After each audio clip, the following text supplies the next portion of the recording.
नमस्कार, मैं धर्मेंद्र कुमार। प्रगति क्लासेस के यूट्यूब चैनल में सभी का बहुत बहुत स्वागत। बात करेंगे प्रगति परीक्षा वर्दी वाला टेस्ट सीरीज क्रमांक 5। इससे पहले 4 टेस्ट सीरीज हो चुकी हैं, काफ़ी अच्छा रिस्पांस रहा है। तो इसमें भी यूनिक प्रश्न लिए गए हैं जो कि एग्ज़ाम की दृष्टि से महत्वपूर्ण हैं। तो देख लेते हैं। पहला प्रश्न है, HIV किससे संबंधित है? तो HIV जो होता है वो एड्स रोग से संबंधित होता है। तो HIV का जो फुल फॉर्म है, HIV का जो फुल फॉर्म है वो है human amino virus. Human amino virus.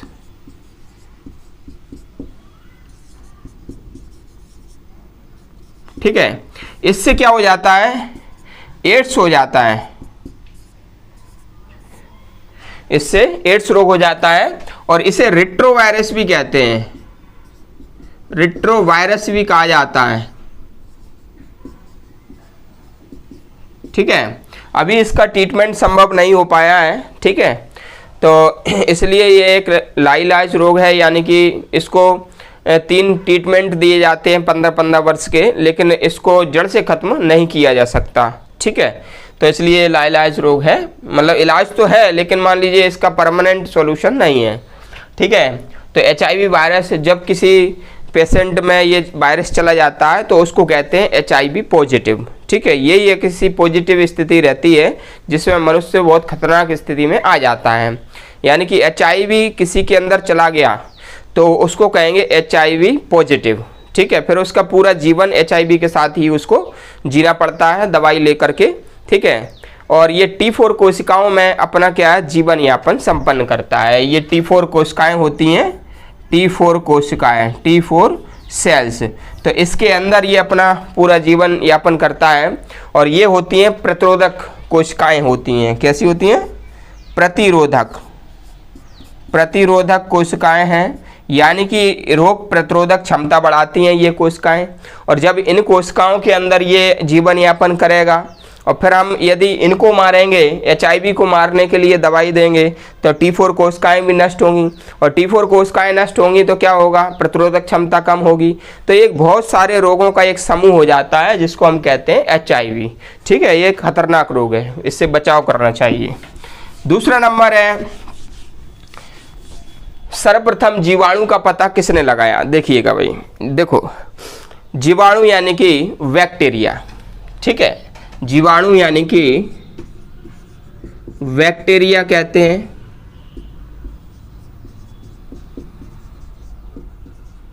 और बैक्टीरिया का जो खोज किया गया था वह किया था 1676 ईस्वी में एंटोनी वान ल्यूवेनहॉक। एंटोनी वान ल्यूवेनहॉक ये हॉलैंड के थे। कहाँ के थे? हॉलैंड। ये हॉलैंड के थे। तो इन्होंने जीवाणु की क्या है, खोज की थी। लेकिन जीवाणु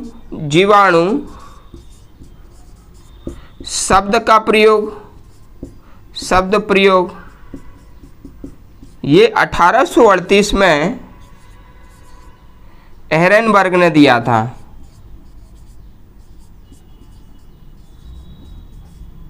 1838 में एहरेनबर्ग ने जीवाणु शब्द का प्रयोग किया था। दोनों अलग अलग प्रश्न हैं ये। ठीक है, फिर आता है जीवाणु क्या है?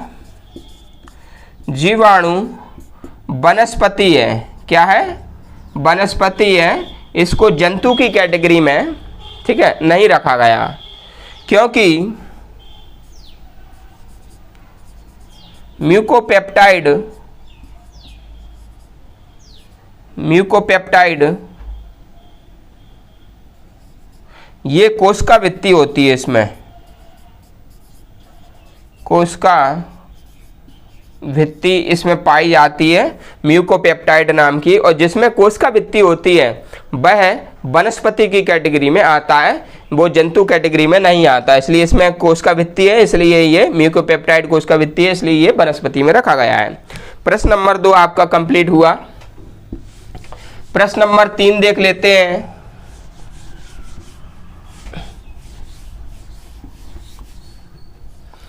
प्रश्न नंबर 3 है, पनीर बनाने के लिए किस किण्वन का प्रयोग करते हैं?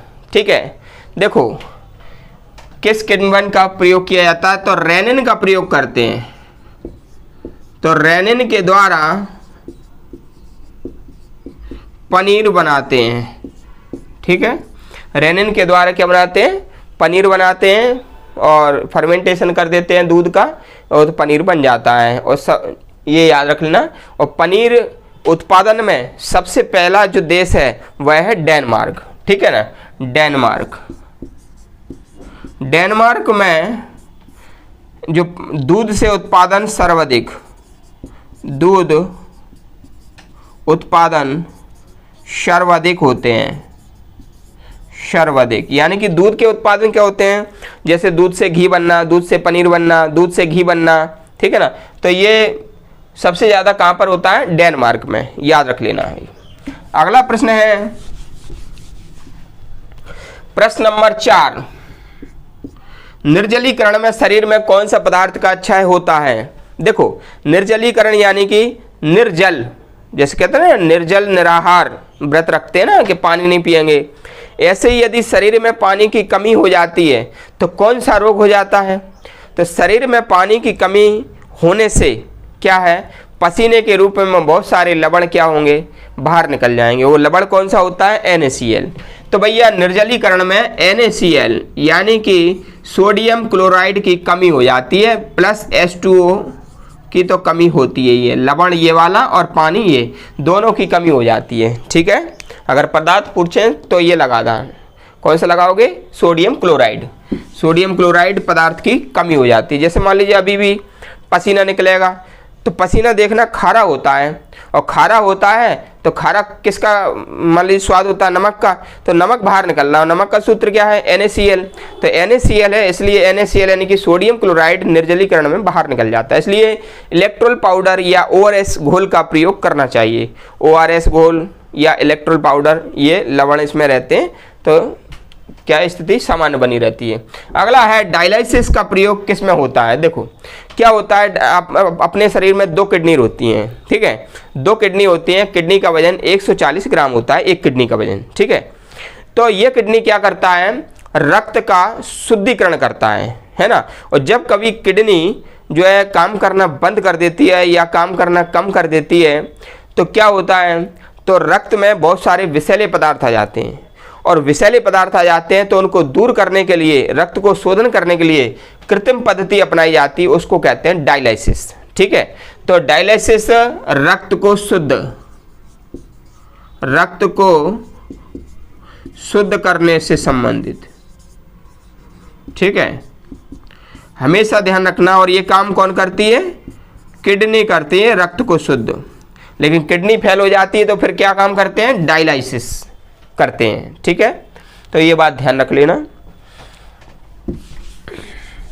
और किडनी की इकाई क्या है? नेफ्रॉन। बहुत सारे नेफ्रॉन पाए जाते हैं, वो एक छलनी के समान कार्य करते हैं। तो नेफ्रॉन के द्वारा ही रक्त का शोधन किडनी की करती है भाई। ठीक है, अब है किण्वन क्या है? तो किण्वन, ये जो किण्वन है फर्मेंटेशन कहते हैं, जैविक उत्प्रेरक है। जैविक उत्प्रेरक है ये किण्वन। क्या है? जैविक उत्प्रेरक है। और ये जैविक उत्प्रेरक जो किण्वन होता है वो जीवाणु और कवक के द्वारा होता है।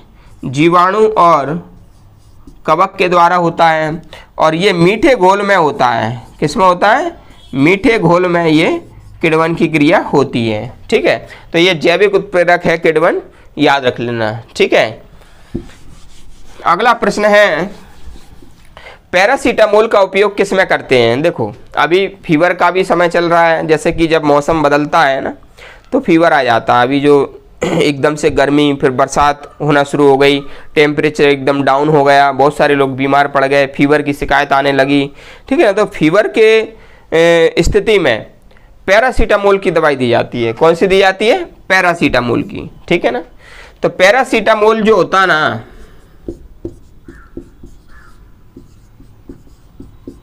तो पैरासीटामोल यह एक दर्द निवारक है। ठीक है, और ये ज्वर निवारक भी है, यानी कि बुखार को भी कम करता है।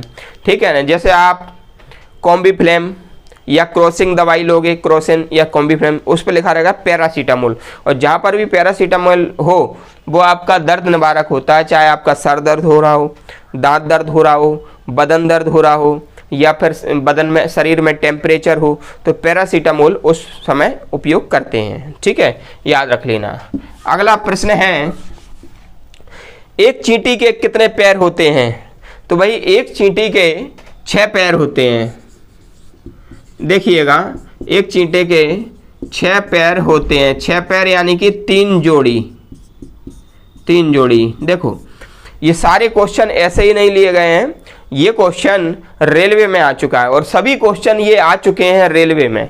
ठीक है, और आपका जब मध्य प्रदेश पुलिस का पेपर होगा ना, तो यहाँ वहाँ एग्जाम से आए हुए प्रश्न ज़्यादातर पूछते हैं, इसलिए ये मैं क्वेश्चन आपको करा रहा हूँ। इनको हल्के में ना लें, सीरियसली इसको करें आप। ठीक है, नहीं आप पूछे भाई ये क्या क्वेश्चन हो गया, एक चींटी के कितने पैर होते हैं। ठीक है ना, कोई भी प्रश्न यदि आपको टेस्ट सीरीज में दिया जा रहा है, यानी कि बहुत बड़ी स्टडी करने के बाद ही वो बोर्ड पर आया है और उसको समझाया जा रहा है। ठीक है, तो इसलिए आप उसको अच्छे से समझें और सीरियसली लें।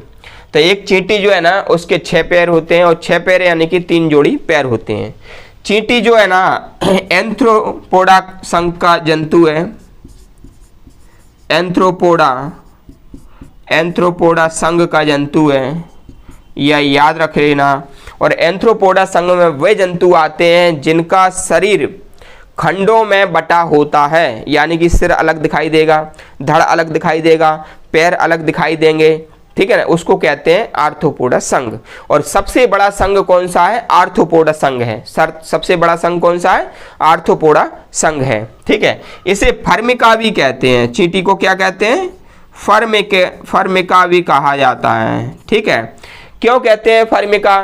क्योंकि ये जब चलती है ना लाइन में, तो फार्मिक अम्ल उड़ाती जाती है, और फार्मिक अम्ल जब उड़ाती जाती है तो दूसरी चींटी उसके पीछे, तीसरी चींटी उसके पीछे पीछे चलती हैं। तो इसलिए ये याद रख लेना कि जो चींटी है ना, उसको फर्मिका कहते हैं, क्योंकि ये फार्मिक अम्ल उड़ाती है। हमेशा ध्यान रखना, चींटी लाइन में चलती हैं। फार्मिक अम्ल। ठीक है, फेरोमोन्स, क्या? फेरोमोन्स उड़ाती क्या है? फेरोमोन्स। तो फेरोमोन्स उड़ाती हैं, फार्मिक अम्ल उसमें रहता है। ठीक है ना, तो चींटी काट लेती है, तब भी ये फार्मिक अम्ल उनके अंदर त्वचा में इंजेक्ट कर देती है। ठीक है, तो हमेशा ध्यान रखना, चींटी के 6 पैर होते हैं, एंथ्रोपोडा संघ की होती है, फर्मिका इसे कहते हैं, और फेरोमोन्स के कारण ये लाइन से चलती है। किसके कारण चलती है? फेरोमोन्स के कारण। ठीक है, और फार्मिक अम्ल ये काटने पर उसमें इंजेक्ट कर देती है। ठीक है, अगला प्रश्न देख लेते हैं। अगला प्रश्न है, दूषित पानी से कौन से रोग होते हैं? देखो, दूषित पानी से आपको पीलिया भी हो सकता है, हैजा भी हो सकता है, और टाइफाइड भी हो सकता है। इसलिए बरसात के दिनों में विशेष तौर पर पानी को उबाल करके ठंडा करके सेवन करें। ठीक है, छान करके सेवन करें, फिटकरी डाल करके उसको सेवन करें, क्योंकि सबसे ज़्यादा ये जो पीलिया, हैजा और टाइफाइड की बीमारी है वो इसी सीजन में होती है, बरसात के सीजन में। ठीक है, इस चीज़ का आप ध्यान रखें। ठीक है, तो पानी को उबाल करके और ठंडा करके पिया करें। ठीक है, अगला देख लेते हैं। मिट्टी की उर्वरता का कौन सा जीव बनाए रखता है? तो भाई केंचुआ जो है ना, ये मिट्टी की उर्वरता को बनाए रखता है। केंचुआ आर्थ्रोपोडा संघ का है, नहीं एनिलिडा संघ का है, एनिलिडा संघ का है, और इसको कहते हैं